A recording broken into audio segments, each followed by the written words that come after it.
சின்ன வயசுலேருந்து நாங்கள் ஒரு ஃபேமிலியாக தான் இருக்கிறோம் எல்லாரும். ஒரு joint family. So sisters married brothers. And அது கூட ஏன் பண்ணாங்கன்னா, நம்ம வந்து வெளியே பொண்ணு எடுத்தா நம்மளை பிரிச்சிருவாங்க. ஸோ ஒரே குடும்பத்தில் பொண்ணு எடுக்கணும்னு சொல்லி 2 பேரும் டிசைட் பண்ணி பிளான் பண்ணி, அப்பா லவ் பண்ணாரு, அதே குடும்பத்தில் ஒரு யங்கர் சிஸ்டர் இருக்காங்கன்னு சொல்லி அங்கிள் அரேஞ்ச் மேரேஜ் பண்ணாரு. எனக்கு வந்து அடிப்படும் போது, கிரிக்கெட் ஆடும்போது அடிப்படும் போது அவர் தான் வந்து என்ன சினிமாவில் புஷ் பண்ணாரு. ஸோ அவரோட பையனை அவர் எப்படி வளர்த்துருப்பாரு நீங்கள் எல்லாரும் யோசிச்சு பார்த்துக்கலாம். சின்ன வயசுலேருந்து நீ ஹீரோ ஆகணும், இதுதான் ஒரே விஷயம்.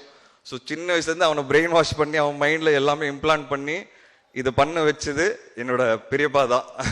ஸோ அங்கே இருக்கிறாரு டேடி, நான் அவரை டேடின்னு தான் கூப்பிடுவேன்.